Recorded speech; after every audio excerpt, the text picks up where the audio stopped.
நம்ம இன்றைக்கி எதை பற்றி பார்க்க போகிறோம்னா மல்லி வரப்போகிற எபிசோடில் என்ன இன்ட்ரெஸ்டிங்கான சுவாரஸ்யமான விஷயம் நடக்க போது தாங்க பார்க்க போகிறோம். வாங்க வீடியோக்குள்ளே போயிடலாம்.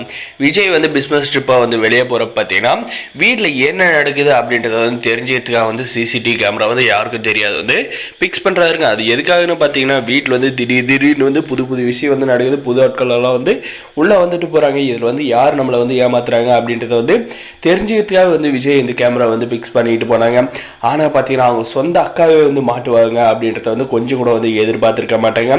நம்மளுடைய வெண்பாவை பார்த்தீங்கன்னா சாப்பாடு இல்லாத வந்து வச்சு கொடுமைப்படுத்துகிறாங்க. அதே சமயம் நம்மளுடைய வெண்பா குட்டி பார்த்தீங்கன்னா சாப்பாடு வந்து ஆர்டர் பண்ணி வர வச்சு அந்த சாப்பாட்டை வந்து சாப்பிட்றதுக்காக பார்த்தீங்கன்னா பே பண்ண சொல்கிறப்ப நம்மளுடைய வெண்பா வந்து அடித்து துன்புறுத்துறாங்க. இதை வந்து நம்முடைய விஜய் வந்து இப்போ ரிவைண்ட் பண்ணி வந்து கேமராவில் வந்து பார்க்குறப்ப தெரிஞ்சது நம்முடைய விஜய் வந்து சும்மா இருப்பாங்களா? சொந்த அக்கான்னு நினச்சி சொந்த அக்கா பொண்ணுன்னு நினச்சி தான் வந்து நம்ம பொண்ணை வந்து விட்டுட்டு வந்து நல்லா பார்த்துக்குவாங்கன்னுட்டு கடைசி நம்ம பொண்ணை வந்து இந்த அளவுக்கு வந்து கொடுமைப்படுத்துகிறாங்க.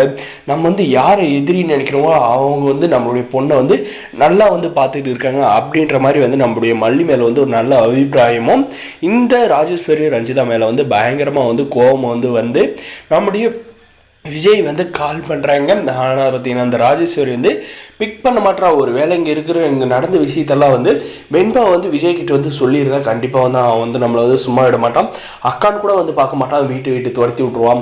இப்போ வந்து இந்த மொபைலுக்கு வந்து நம்ம வந்து ஆன்சர் பண்ணாத இருக்கிறது வந்து ரைட்டு அப்படின்ற மாதிரி பார்த்தீங்கன்னா அந்த மொபைலில் வந்து அட்டன் பண்ணாத வந்து விட்டுடுறாங்க.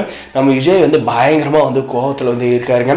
அதனால் பிஸ்னஸ் வேலையெல்லாம் வந்து முடிச்சுட்டு வீட்டுக்கு போனதுமே பார்த்தீங்கன்னா அக்கா சொக்கானாலாம் வந்து பார்க்கறது இல்லைங்க.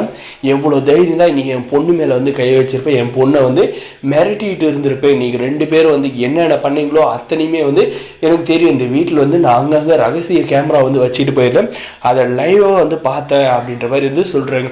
ஐயோ இதெல்லாம் வந்து செக் பண்ணால் நம்ம வந்து வசமாக வந்து விஜய்கிட்ட வந்து மாட்டிக்கிட்டோமே அப்படின்ற மாதிரி இந்த ரஞ்சிதாவும் இந்த ராஜேஸ்வரி வந்து நினைக்கிறாங்க. உன்னை வந்து என் அக்கான்னு நினச்சோம், இவ்வளோ வந்து என் அக்கா பொண்ணு நினச்சி தான் என் பொண்ணை விட்டு போனோம், இப்படி வந்து கொடுமைப்படுத்தியிருக்கீங்களே. இதுக்கு வந்து மல்லியை மேலே அவளே என் பொண்ணை வந்து நல்லா பத்திரமா வந்து பார்த்துக்கிறா. எனக்கு தெரிஞ்ச அந்த பேங்க் விஷயத்தில் கூட வந்து அவள் வந்து அக்கௌண்ட் வந்து ஓப்பன் பண்ணியிருக்க மாட்டா. எனக்கு உங்கள் மேலே தான் வந்து டவுட் வருது. நீங்கள் தான் வந்து அக்கௌண்ட்டை வந்து ஓப்பன் பண்ணி அந்த அமௌண்ட் வந்து அதில் வந்து போட்டு இருப்பீங்க. அந்த அமௌண்ட்டு கூட வந்து மல்லி ஆசைப்படாத அந்த அமௌண்ட்டை வந்து உங்களுக்கு கையிலே வந்து ரிட்டர்ன் பண்ணுறேன்னு வந்து எங்ககிட்டே வந்து ரிட்டர்ன் பண்ணுறேன்னு வந்து சொல்லிட்டா. நான் வந்து செலவுக்கு என்ன கூட வந்து கேட்டு வாங்கிக்கணும்னு வந்து மல்லிக்கிட்ட வந்து சொல்லியிருக்கா. ஒரு நாளும் என்னை வந்து கேட்டு இருக்க மாட்டேன். ஆனால் வந்து நீங்கள் இருக்கீங்களே, என்னுடைய பணத்தும் நல்லா வந்து அனுபவிப்பீங்களாம், என் பொண்ணுமே வந்து நல்லா வந்து கொடுமைப்படுத்திக்கலாம். இதெல்லாம் எந்த வகையில் மரியாதையாக சொல்கிறேன். இனிமேல் வந்து வெண்பா கிட்ட வந்து இந்த மாதிரி நடந்துக்கிட்டீங்கன்னா அவ்வளோதான், கையில் வந்து மன்னிப்பு கேளுங்க அப்படின்ற மாதிரி வந்து நம்ம விஜய் சொன்னது பார்த்தீங்கன்னா இந்த ராஜேஸ்வரும் இந்த ரஞ்சிதா பார்த்தீங்கன்னா சிறுவண்டு கையிலெல்லாம் வந்து மன்னிப்பு கேட்க சொல்கிறானே அப்படின்ற மாதிரி பார்த்தீங்கன்னா மன்னிப்பு வந்து கேட்குறாங்க. இல்லைனா நம்ம விஜய் விட்டு அனுப்பிட்டா நம்ம வந்து சோத்துக்கு சிங்கி தான் அடிக்கணும் அப்படின்றதுக்காக வந்து மன்னிப்பு வந்து கேட்டுடுறாங்க. இதுக்கப்புறமா அது வந்து நம்முடைய வெண்பா கிட்ட வந்து நல்லபடியாக வந்து நடந்துக்கிட்டால் வந்து சரிங்க. நம்ம மல்லிக்கிட்ட வந்து அவங்க வந்து பிரச்சனை பண்ணாலுமே வந்து அவங்களுக்கு வந்து பதிலடி தர மாதிரி வந்து நம்முடைய அன்னபூர்ணியம்மா வந்து ஸ்ட்ராங்காக வந்து இருக்கிறதுனால அவங்களால வந்து நம்ம மல்லியை வந்து சும்மா அசைச்சு கூட வந்து பார்க்க முடியாதுங்க. நம்முடைய வெண்பாவை பார்த்தீங்கன்னா இதுக்கு மேலே பகிச்சிக்கிட்டாங்கன்னா அவங்களுடைய கதை வந்து அவ்வளோதான்றதை வந்து அவங்க புரிஞ்சுக்கிட்டாங்க. இதுக்கு மேலே நம்மளுடைய வெண்பா கிட்ட வந்து வச்சுக்கிட்டாங்கன்னா சோழி முடிஞ்சிக்க வரப்போகிற எபிசோட் இது நடக்கும். இந்த வீடியோ மறக்க சப்ஸ்கிரைப்